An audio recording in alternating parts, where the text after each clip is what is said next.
Halifax Urban Folk Festival, September 24th, October 1st. It's a different date. It's a different date, Sheldon. Yes. Well, there's two reasons. One, when we first started the festival, all the people that I consulted with, including the people in the hotel business, said you should do something Labor Day weekend. Right. The city will freak because nothing happens here. This is a city everyone leaves during Labor Day instead of coming to, except for parents bringing their kids to school. Yeah. So I took that advice and said, yeah, that makes sense. It gives us a long weekend. And a lot of those parents driving their kids from Ontario and stuff are probably looking for, once they drop the kid off at the dorm or the frat house or wherever they're going, kids don't want them hanging around. So, we'll give them an option, an entertainment option. But we never managed to reach those people properly with media, so that part didn't really pan out. Like I had one weekend when we had Dwight Twilley playing at the Carleton. I ran into Paul Lamois from the Tragically Hip outside in the patio.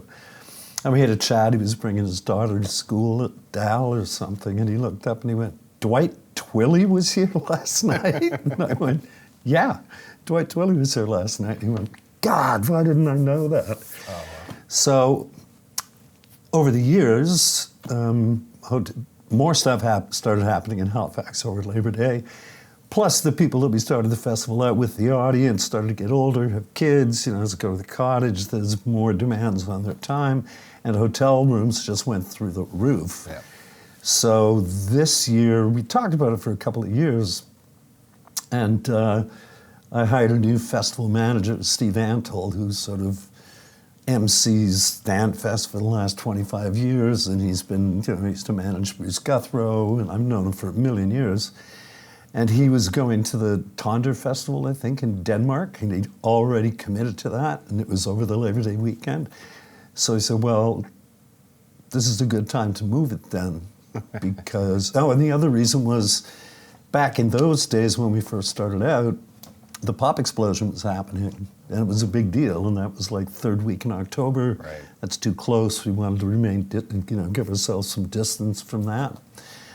So it's been gone for a few years now, and it was like, yeah, why don't we just change it?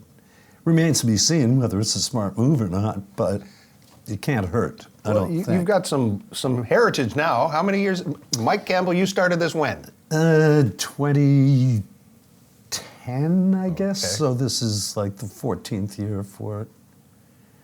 And I started it just at the Carleton, mostly just to drive business to the Carleton. Mm-hmm. But one venue does not a festival make, and I always thought of it as a festival. And we thought about, how we can grow it and all the rest of it, but we're not for profit, so we're not really in a position to stick our necks out and take a big swing at something that could bankrupt us, right? So we've managed to keep it small, intimate, concentrate on the songs, the singers, and the stories that go with the songs. And every year we try and get a few other venues that are at least interested in promoting it, as opposed to just, throw something in here, we'll see what happens. Expanded to a few other venues. Sanctuary Arts Center, I'm hearing some great things about the space. Yeah, I wasn't in there. We originally booked Sean, Sean McGann from Great Big Sea, to play the Carleton on the 28th of September. With the idea that we could, add another date and this kind of stuff. And then it occurred to me, because Sean books way, way far out, and then we changed the dates of the festival. It's like, no, hang on, Sean. Like, no. If it was just the one night, we would do it. But for what you're doing, you're going to require multiple nights. We can't do that during the festival. So he went ahead and found the Sanctuary Arts Center himself. I'd never heard of it. And but detailed me to go and check it out and make sure that it was a room that would work for him. It's a great space. Really nice people own it. It's again a not-for-profit. It's a big, beautiful space that done some nice things in there. And I think he's going to sell it out at 300 plus. So it was the right move. But we wanted to keep it as part of HUFF because it gives us another venue, more visibility in Dartmouth. And let's face it, Sean's a good bud, so be part of the festival, pal. It can't hurt. Both sides of the harbour now? Yeah. We got Brightwood over there too, which we've been using as a venue for Oh, probably the last 5 or 6 years. And they do regular songwriter stuff there, so it's not a big reach for them. And that's a free venue. All the satellite venues, except the Sanctuary, are free to the public. So we've got a show at Loose Cannon, 2 nights at Brightwood. We've also got a show on the, I don't know if you've been over there yet, but it's cool, the Green Room patio behind the Marquee Club. No, That's a really fun. before it was developed, I'm sure I've been back there, but Yeah, that's another Back conversation. when it was parking lot. Well, but yeah, exactly. Yeah. Now there's a nice little setup. It looks like a nice little beach thing. It'll be their last day of the season. Right. And I've got Elise Aaron from Cape Breton, who I saw during Nova Scotia Music Week, who impressed the hell out of me. And so giving her a full band show there that night, along with another Cape Bretoner, Aaron McDonald. So free to the public. Again, starts early. Like entertainment starts at 6. It'll be over by 8, 9, kind of thing. Good for old free. Free. I will say again, free. Free entertainment. Yeah. HUFF. And the Loose Cannon. We're doing that on Right. Argyle Street, late night on Saturday night. Best Scotch menu in the city. Halifax Urban Folk Festival. I mean, Yep. it seems like a bit of an oxymoron. I think we've talked about what is it that you're trying to accomplish? Well, as I said off the bat when we did this, I'm a little long in the tooth to be driving hours out into the country in a field with porta potties, potholes, mosquitoes, and terrible food, and all of this stuff. And back in the day when I was working for Much Music, I went to all those festivals. I went to the Calgary, I went to the Winnipeg Folk Festival, I went to all kinds of them. And that was my experience. You know, I'm out in the field, I'm watching some great artists perform, but I cannot keep my eyes off the mosquitoes landing on their faces and trying to figure out how they're playing and not just going mental. And at night, I'm not, camping, screw that. It's like cut hayfield or something, stalks poking up into your bum. Why not do it in a perfectly good city that already has venues with PA systems where people will bring you food and drink to your table, and if it rains or something, who cares? It's indoors, you know? So that's where the urban part came from. Mm-hmm. Thankfully, they've sort of dropped urban from the music vocabulary to mean rap or soul or music of that sort. Yeah. Although all of that still qualifies because we're all about singers, songs, and the stories that go with them. So that fits everybody from Metallica to any rapper you care to name. The lineup, and you mentioned Sean McCann, the Shanty Band in Dartmouth. Tell me a little bit about who else is getting you excited for this year's Well, I always festivities. start with the headliners, which is an interesting, well, I think that's the necessity is the mother of invention part of the festival. Because we do it at the Carleton, it's a small room, you know, you can't fit a lot of people in there. Like, it's like between 90 and 100 folks. So what I like to do is find a great songwriter who's probably part of a great band, but you can't bring a whole band up here. Like, tickets would be ridiculous. It's impossible. So when I was running the Carleton, we used to run all our liquor sales on my corporate credit card, which accrued Avion points. So at the end of the year, I'd have like 500,000 points or something. So instead of going to Australia on vacation, I would use those points to fly the artists in. And I like a great song done by a great artist on an acoustic guitar just as much as the next guy. But at the end of the day, I'm a rock fiend. So I hit on the idea, well, we have a million great musicians here. Why don't I bring these singer-songwriters to town? They can do a set of their own material acoustically, and then we'll put hand-picked bands together who will learn 8, 9 songs, and the second half of the show will be the headliner with an all-star band. And to make things even better, the show opens with a songwriters circle, which includes the 2 off-night headliners and a local heavy. And in the past, that heavy has been Matt Mays or Joel Plaskett or Rose Cousins or David Miles or Adam Baldwin or somebody like that, which is always fun because these people have never met. So you get the two on stage, two headliners that kind of know each other usually by at least reputation. Yeah. And then they'll do a song, another song, and then Adam Baldwin starts singing or something, and everybody goes, Wait a minute. wait a second, that guy's good, holy smokes. Yeah. So I start with those people. This year I've had a couple of people that I thought I had, couldn't do it at the last minute, so I'm kind of back and forth, and I'm friends with John Kasner, who used to be the lead singer in a band called the Doughboys from way back in the day. Had a couple of big hits, so I used to cover them for Much East, and got in a phone call with him about he wanted to bring the Lemonheads to town. And the more we got into the conversation, the name Tommy Stinson came up, and he goes, oh yeah, I'm managing Tommy. And I'm like, he's on my list.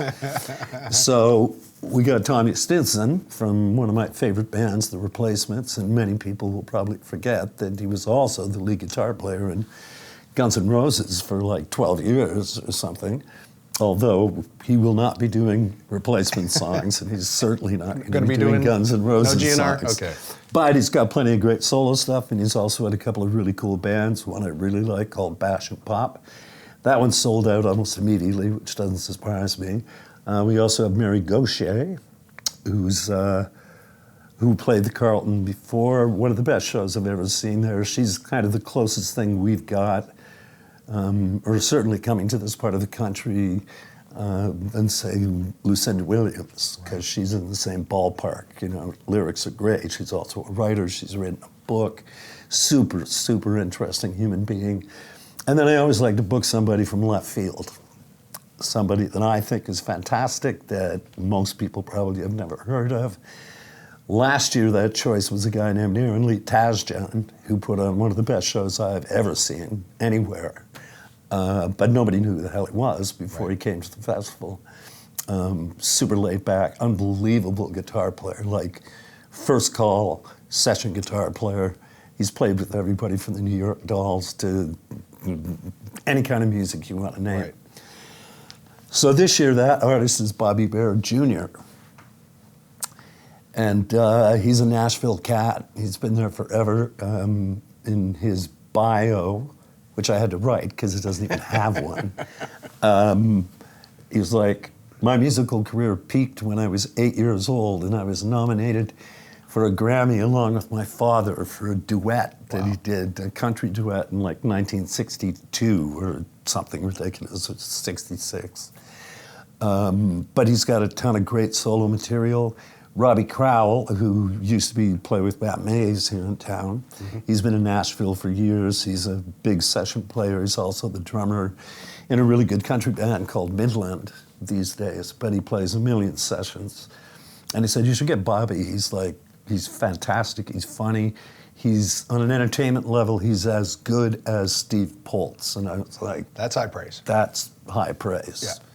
And he's also been the guitar player in Guided by Voices, one of my favorite bands, for the last 10 plus years.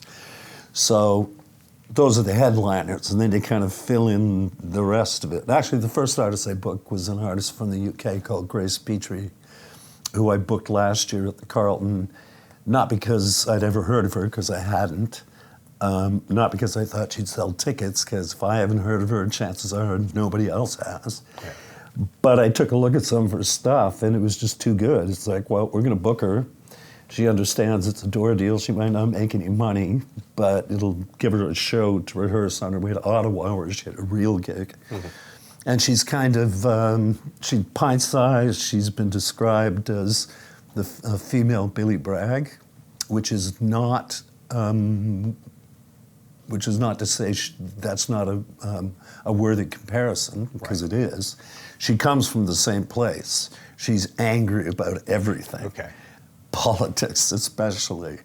And she's like Irish Mythen, you know, she's an upfront lesbian, dresses in a suit and tie and stuff, but really, really funny and great. So we wound up selling that show out, much to my surprise. And it was so good, I immediately talked to her about coming back to Canada. So I booked her for 2 shows to open the festival on September 24th. There's a matinee at like 2 o'clock, and then there's another show at 7. So for people, with kids who are in that gender fluid territory, she is a voice that speaks to them. People should really consider coming out, and you'll laugh your whole off. Like my face hurt the next day. I was laughing so hard.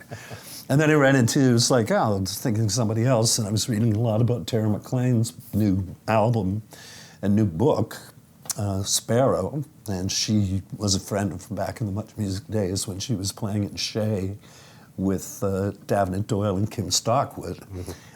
Managed by Sherry Jones, who also manages Plaskett and everybody else. So I was well familiar, and I thought, she hasn't played over here in a long time. She's a fantastic voice. I think we'll add her to the mix, and she was available. Then found Joe H. Henry, which is somebody like Brooks Diamond, my old friend, the OG of the East Coast music scene, the man who invented the Atlantic Folk Festival in the mid-'70s. Yeah. And he'd started working with this guy. I just moved to town from Manitoba, like rural Manitoba, but wanted to give songwriting a real run for its money, and he's really good. I had him play the Carleton for free a couple of nights, and now he's got a full band together.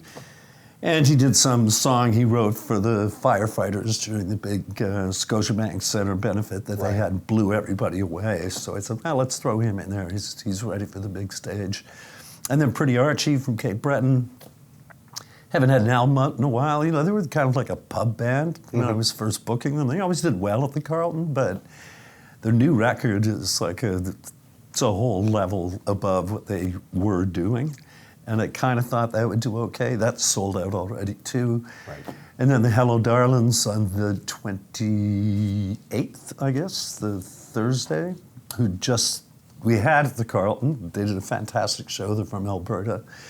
And then they wound up getting 5 dates opening for Matt Anderson at the Lighthouse Arts Center in May, which I was a little worried about. That's a little close to what we're doing. But they were only doing an opening set, and I figure people who got a taste of them there that hadn't seen them would probably be interested in buying tickets for a show at a venue as intimate as the Carleton, and that show just sold out yesterday. So I was a little, cross my fingers, but So eventually you wind up with a lineup that I feel confident is certainly well worth the price, and ticket prices are, pretty reasonable, actually, considering the talent on stage. It's going to be a great event, and I was thinking how much music over the years, that's a pun, how much music you actually exposed us to growing up. You're still finding new artists, you're still finding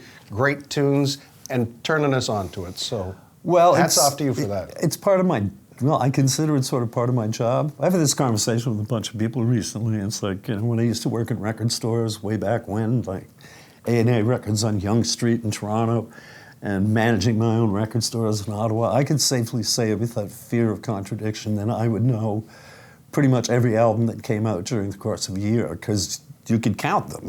There was maybe a couple of thousand albums released in all genres of music. Now there's 60,000 tracks a day uploaded to Spotify. So how you're supposed to find that stuff is nobody. Like there's no one alive that can claim to be on top of all of that. It's just impossible. So when you do find something that's really, really good, and they're willing to come all the way to Halifax, which is the other thing we have in our back pocket, is that most of the artists that I'm in touch with have at least heard of Halifax, and what they've heard is good, and they would always like to come here. But acts of that mid-level caliber will never tour the East Coast. It doesn't make any sense. You can't make any money. You'll just lose tons of money. So the people I'm inviting are special in a lot of ways. One, they're willing to make that trek. B, we can't pay them that much money. They're here for, they would make way more money just staying put, not even coming here. Yeah. Plus trusting me to put the musicians together, to learn the songs, to play with them. And that part has been a spectacular success. And over the years, some of those artists have made friends with our artists and still keep in touch with them, which is beautiful to see. I've made great friends with some of the artists that have played here. And, we'll see them if I go to Austin or do something else. And it's always, nice to see you, man, a little hug, that kind of thing. But mostly people remember coming to Halifax fondly. And, so what? It's hurricane season. Who cares? Seriously? We've actually had 3 hurricanes since I started this festival. Huff and blow. 3. But the power never goes out at the Carleton because we're just down the street from Province House. So show will always go on at the Carleton. Well, and even that intimate show with the power off and an acoustic guitar could still make something. That Somebody still can make works that work. fabulously also. Yeah. A musical curator, you've been cultivating our tastes and turning us on to good stuff for a long time. Mike Campbell, thank you for this. Well, really thanks for the chat, Sheldon. You should think about coming out that much music movie. It's coming here. Yeah. At the Con. That would be fun. I believe on the 25th of October. I'm flying to Toronto to see the Canadian premiere on the 22nd of September. Right. So I fly to Toronto 21st, go see the movie the 22nd at Roy Thompson Hall, fly back 23rd, festival starts 24th. That'd be quite the reunion. Yeah, it's going to be. I think so. It's going to be fun. It's going to be fun. For people that were into the much music thing in those days, it's a bit of an eye-opener. It's a really good film. The director did a great job. Fantastic. Well, again, appreciate it, brother. Thanks, brother.